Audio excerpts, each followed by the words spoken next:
If you're the first time owner of a wire hair pointer, you're probably overwhelmed just by seeing this array of tools. Do I get left-handed tools? Do I get right-handed stripping blades? You know, coarse or fine? I'm going to show you what you actually need. What you need most. What will come in handy. All for utility purpose of stripping your wire hair. We're not doing this for show. We just want our dog to be groomed to where he's not shedding everywhere and not getting so hot in the summer. Let me show you how. The primary tool you're going to need to successfully strip your wire hair is your thumb and your pointer finger. That's it. The second most important tool you're going to need is a rubber thimble and vet wrap. This is a Mars undercoat rake. It's pretty handy. There are other rakes that work just as good, but I find that for my wire hair, this does exactly what I need. There's no frills about it. It just takes out the undercoat, and we'll show you how to use this. This is a Mars 99 stripping blade. There's only one part of the body that on the dog that I'm gonna be using this. You'll see. So this is Cricket. She has a coat that has grown out. All of this, come here girl, all of this white hair is dead hair. It just needs to come out. When you're stripping a wire hair, that's all you're doing is you're just, hey babe, all you're doing is just stripping dead hair. There's a coat underneath. There's several layers actually in this coat. We're just taking off the outside layer.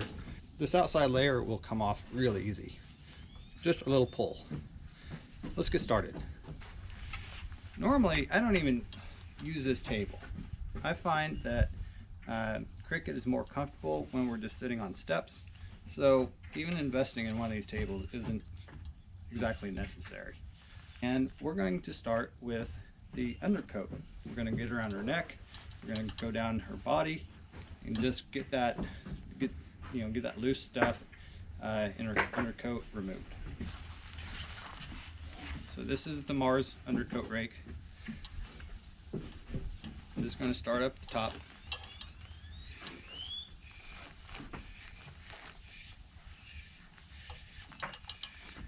At first you'll feel some resistance, and once you start getting that undercoat out, it will slide pretty smooth. That's when you know you've got it all out. Cricket has a rather thick coat. Probably the thickest I've seen on a wire hair. It's very dense.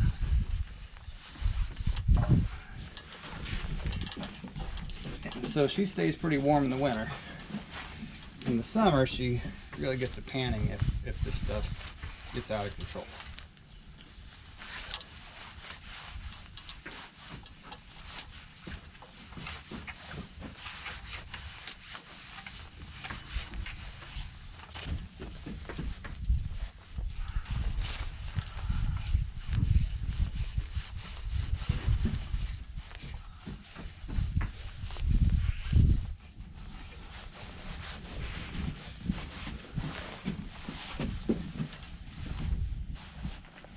Cricket has not had a bath in about 5 days. So she has a dirty coat that we're stripping, and that's how we like it.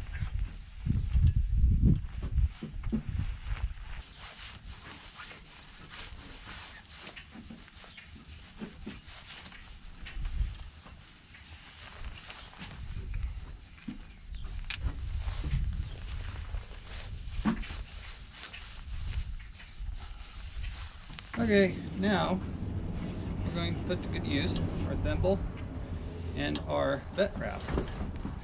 So like I said, we're going to take off this long white outer coat, just the dead stuff. Now when you're pulling on this, you know that the stuff that's ready to come out will just come out really easy. If you're pulling on hair that doesn't want to come out, it's not dead. So don't try to pull stuff that, you know, is not ready. The dog won't like it. It's just there's no need. It will eventually grow out and become this white stuff that, you know, this outer coat that you'll want to end up stripping. This dog, I mean, you see right now you don't see a lot of detail, you don't see a lot of ticking in her coat, but just wait till I get her stripped, because this is going to look like a completely different dog after that. So here's what we're going to do. We're going to push up on this white stuff with our finger, and we're going to pinch onto it with our thumb and just pull it out.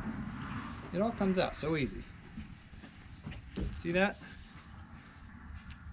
You don't need a stripping knife to do this. You'll just come out.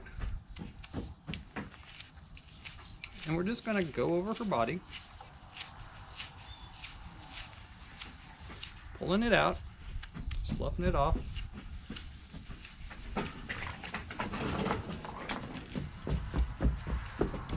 Some areas she doesn't like stripped too well, so she's gonna let me know. But I'm not hurting her. I'm just going over these areas, just getting this long dead hair that's gonna fall out anyway. It's ready to fall out. It needs to.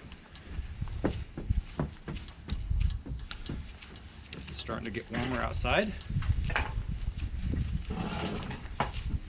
and so it is shedding season. It's spring right now. It's no longer. My son is helping us today, folks. He's providing some background ambiance.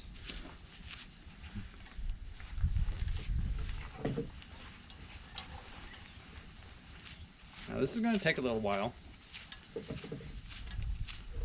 I'm sure I'll fast forward through this process.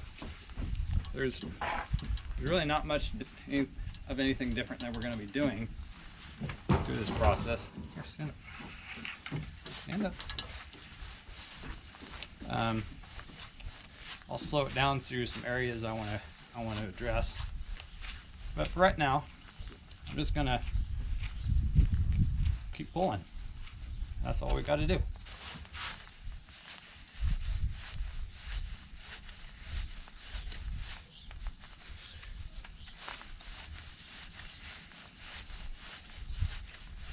You can even do this without the thimble and vet wrap. I just find that it grabs these hairs better. It just makes this work more efficient.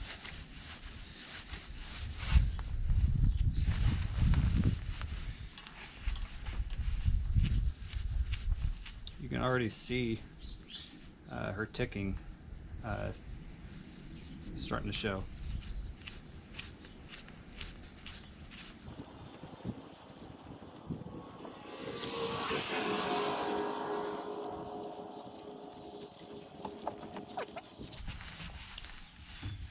A lot of areas I will pull the skin tight.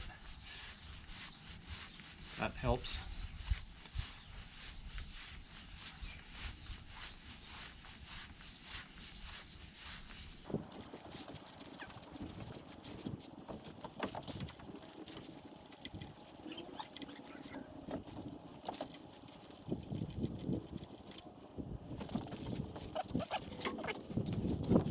Cricket is 3 years old. It's okay. She's been stripped several times. She's been to the show ring a time or two, so she's had the full detail performed on her coat, so she's used to this.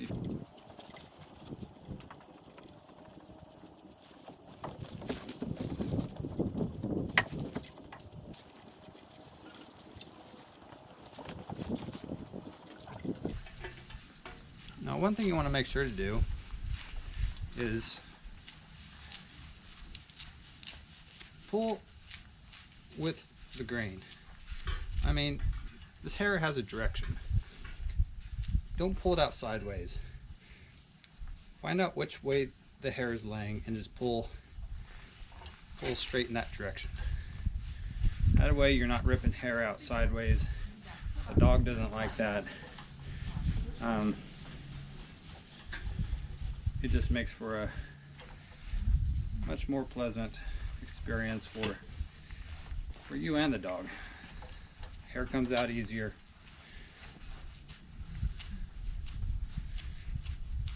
The dog doesn't fuss. You know you're not hurting your dog. The main reason I don't like to strip with stripping knives, I'm sure there's folks who do that for a living, and God bless them. You know, you follow instructions, you know, on their videos. You know, there's a certain technique. You know, you don't twist your wrist. You just, you know, pull straight back, and that's fine. You know, for someone who's not experienced, and hey, I'm one of those people. You know, I tried following that technique, and what happened was I was working her leg, and I mean, I stripped Oliver with the stripping blade, the stripping knife, and on the leg I tried to do it straight. Somehow I managed to cut the hair with the knife. Well, several months after that, this hair is really soft. It's not wiry, it's very soft, and it takes a you know, you've basically damaged the coat from its intended purpose, and it takes several months, from what I've seen, for it to go back to being wiry. That's why I don't like using the stripping knives if I don't have to. Now there's an area where I will, and you'll see on this video. I'll get to it here pretty soon.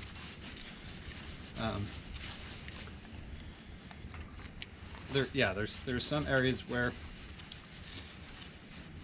it's helpful, very helpful, but for the most part, here's your tools, folks. Your thumb and your forefinger.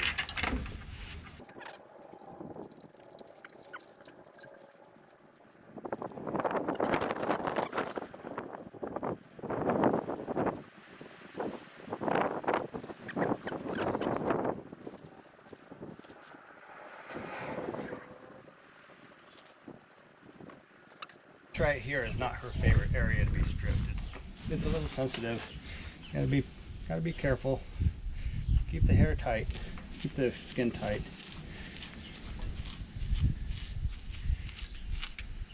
She's a little antsy, so we're not hurting her. So she just gets antsy right here. She always has.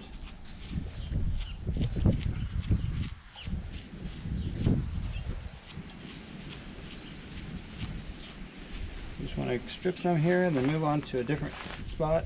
Give that a break. Scoot back. Scoot back. Thank you. So move up here by the head, on top of the neck. Get some of this.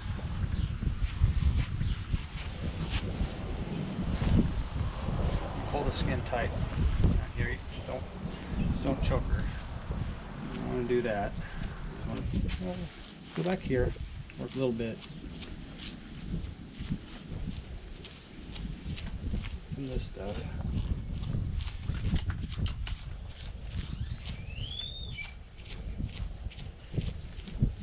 How you keep from overwhelming them. Work one spot a little bit and move to another. Come back. You may want to squirm around or be a little scared. You should be in control. Like, you should be assuring them that everything is okay, not by, you know, changing your attitude or demeanor. Just keep everything consistent. You know, if you're not freaking out, then they're going to realize, hey, maybe I don't have a reason to freak out. Just be calm. It's your first time, of course. Hey, it's going to be new to both of you. But my advice is don't make it a bad experience for you and the dog. Have fun with it.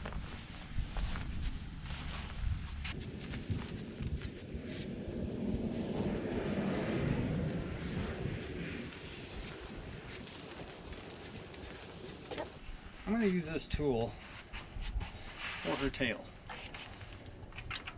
And the reason for that, come around here, and she's going to want to try to sit down on me when I do this. You know, she doesn't like it. I don't blame her. It's not the most comfortable. But what we're going to do is we're going to work a little bit and we're going to stop. What I do is I grab the tail and I pull the hair tight. And whenever you're using a stripping blade, it's important. Can we move up a little bit? There we go. It's important. See, she doesn't like it. I mean, we're working back there in her business, right? Basically, you're going to be pushing the hair up with your thumb and pinching the hair and pulling straight back. We're not twisting our wrist. If you twist your wrist, that's going to cut the hair, and that is how you get a soft coat that you don't want at all. But we're going to do that on her tail. I don't mind using a stripping blade on her tail because, I mean, it's pretty straightforward. There's not any angles that you have to worry about. It's straight back. You do the same on the bottom. You're just pushing the hair, pinching it, and coming straight back, just like that. It's the angles, in my opinion, that is what gets you in trouble on the rest of the dog whenever you're trying to, especially if you've never done this before. If you're trying to use a stripping blade on their body, there's just so many angles. The hair, you know, it lays in different directions, and that's when you get into trouble. But we're going to work on her tail. You just pull it tight. Lost my thimble. Just pull it tight, push, and pull straight back. Do not twist your wrist.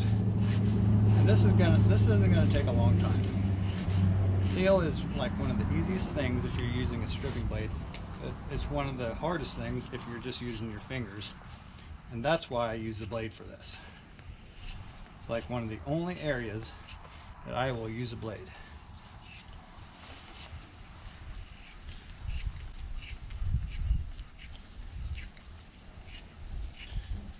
And it goes fast. I mean, you're not back here for a long time. Get up underneath here. She is not going to like this. I know from experience. See, she's like, yeah, I'm going to sit down on you because it makes me a little uncomfortable.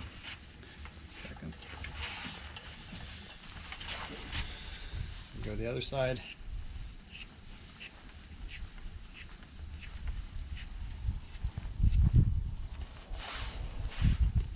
It's like one of the areas that, you know, you'd really have to be trying to mess up.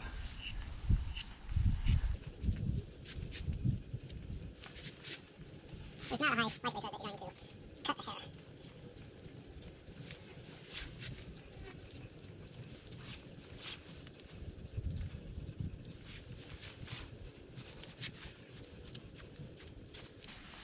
So,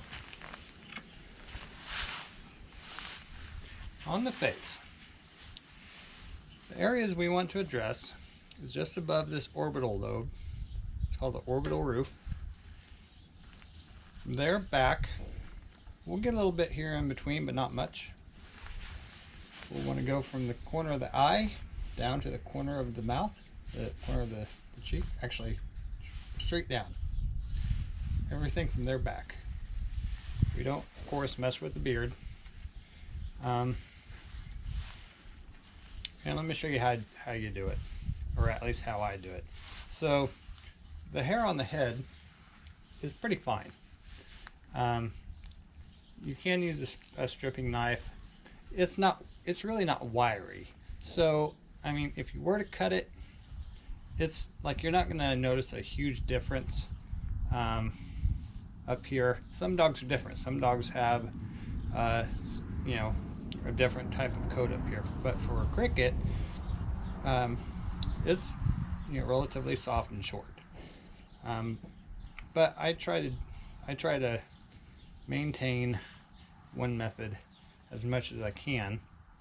And so when I'm stripping her head, all I'm doing, I'm taking my thimble and my finger, and I'm just working this, just kind of twisting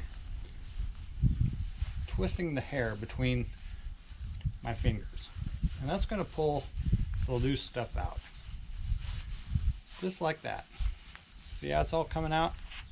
It's all fine. Now on her ears, I'll do the same thing. I will pull the skin tight if I can. And I just do the same thing. I just kind of twirl her hair in between my fingers and see how it comes off. Easy. Now if you're using a blade, you're trying to like push this stuff up and make sure that the blade is the right angle and you're not twisting and all that. Here, I mean, this is just super simple. This isn't her favorite part by any means. I'll tell you that right now.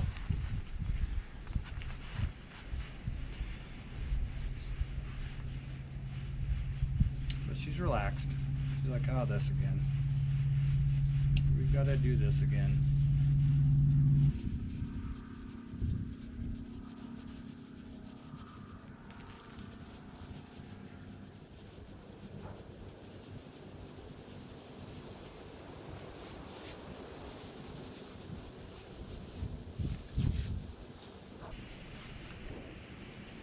Lots of fringe here.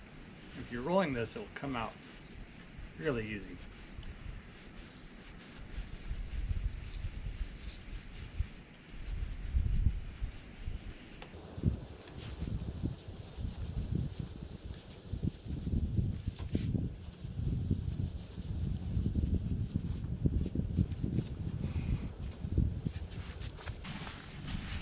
She does not like the insides of her ears stripped.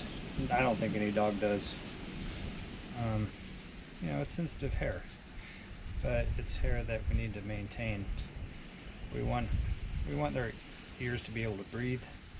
That way, if we get moisture in here, you know, it will evaporate easier, and you'll have less ear infections. But just by doing that, look at the difference. I haven't used any stripping knife here. I've just rolled it, and she's been fine with it. I haven't had to use any scissors to trim this contour. It just comes out. Huge difference between this and this.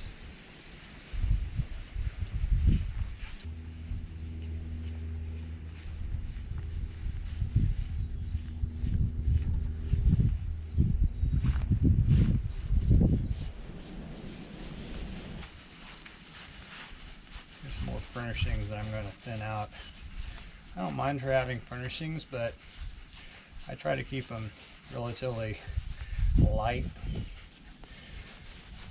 just to help keep cockaburs from having a home to snatch onto.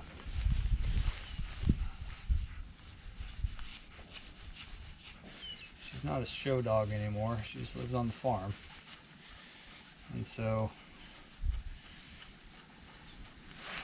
we've got to maintain her coat for that lifestyle.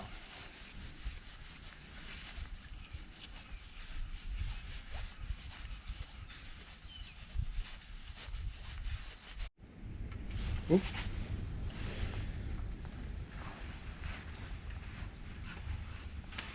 Okay, fresh battery, but I think we're going to wrap this up. I've got half of her done, and off camera I'm going to do the other half. I'll show you the before and after, but really I could just spin her around, right? You see how we can see the ticking in her coat? It looks completely different than what we started. You know, and you can tell a huge difference just by temperature, right? This backside feels a lot warmer than this front side. But let's spin her around. Okay. Here.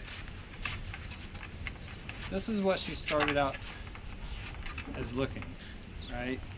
Can't tell any detail in her mid coat. It's all just this white, you know, this white shaggy hair that, you know, is ready to come out, and we're just done with that. It's springtime, time to get a new coat. So again, let's turn around. Cricket, good girl. Here. Good girl.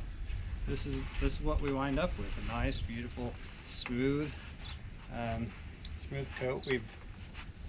All we've done is just pull out this wiry dead stuff, and eventually, you know, it'll look like this backside again. It'll all grow out, and it'll be just as wiry, you know, and we'll have to just do this process again. Thanks, guys.